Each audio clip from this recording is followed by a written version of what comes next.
So, did Joaquin Phoenix ruin an entire movie? Well, apparently so. A couple weeks ago, this article came out talking about how Joaquin Phoenix had dropped out of a brand new movie he was supposed to be filming just a week before it was supposed to start being in production. A movie that was going to be directed by Todd Haynes. If you don't know who Todd Haynes is, he is the guy who most recently did May December with Netflix. He is a very capable director, and over the last year, it was announced that he was supposed to be doing an untitled movie. It was supposed to be sort of a detective movie about a gay couple, a gay romance movie that was supposed to lean heavily into its R rating and maybe even stretch beyond an R rating. This is a movie that was apparently designed to be starring Joaquin Phoenix. The movie could only work with Joaquin Phoenix, and of course, as the news says, Joaquin dropped out right before they were supposed to start shooting, so now the movie is canceled. A bunch of people are out of jobs, and the studio has lost all the money they have invested into hiring crew, hiring a cast, and building sets. The rumor being that Joaquin Phoenix simply got cold feet, with this being an incredibly,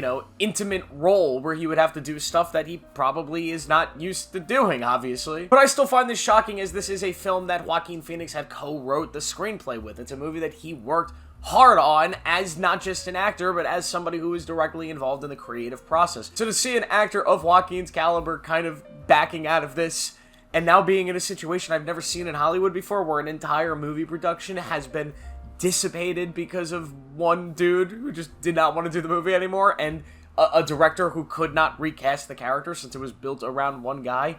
It's so fascinating. I have a couple feelings on this personally. The first thing is I am a little bit disappointed because I am a fan of Todd Haynes as a director. I think he is an incredible filmmaker, and the idea of him working with Joaquin Phoenix on this incredibly inventive movie about this over-the-top gay romance that could also be a weird detective story, and Joaquin obviously being arguably the best actor we have in Hollywood today, that is an exciting that's an exciting idea that now we obviously won't get. I also find it interesting from a legal standpoint what happens now. Obviously, somebody's going to pay for this movie. The studio lost all this money, but I doubt that they're going to stay back and be held liable for what has happened. So more than likely, they're going to sue Joaquin Phoenix for, the damages done from him dropping out of this film. So I'm assuming that Joaquin Phoenix is really going to be pressing hard on the marketing for Joker Folie-à-Deux. He needs Joker Folie-à-Deux to be $1 billion hit so he can pay for the Todd Haynes movie. But I've really never seen a situation like this. The only other time recently where I've seen something that kind of reminded me of this was for the new Scream movie. Of course, I'm talking about Scream 7. Of course, we've had Scream 5 and Scream 6 in the most recent years with Jenna Ortega and Melissa Barrera, and those movies were excellent, and we were supposed to be getting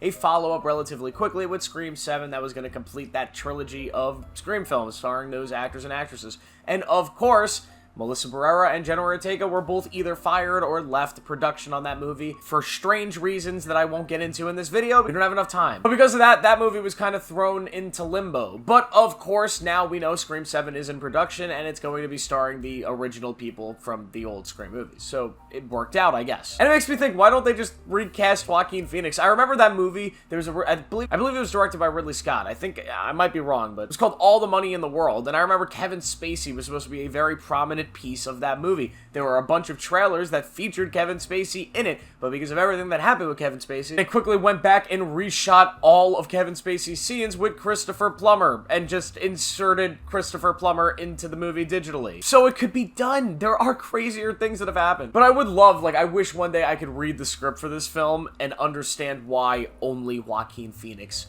could have done it, and why an entire film production and jobs and money all had to be lost because 3 days before a shoot, Joaquin Phoenix said, "I'm good." It's just fascinating. I wonder if all of you and everybody out there, do you lose respect for Joaquin Phoenix over this? Do you gain respect for him just saying, I don't want to do this. I just don't feel comfortable with this. And sometimes that happens, and even if it loses people millions of dollars, it is what it is. But I don't know, it's fascinating. I still love Joaquin. I think he's one of the greatest and most dedicated actors in the world. I see a lot of people saying he's just not dedicated enough. He's not willing to. It's like, do you see what he's done for Joker, losing all that weight, what he's done for other roles? I don't want to hear it. But either way, I find it fascinating. Let me know how you guys feel about it down below. Make sure to like this video, subscribe for more tune notifications. I'll see you in the next one.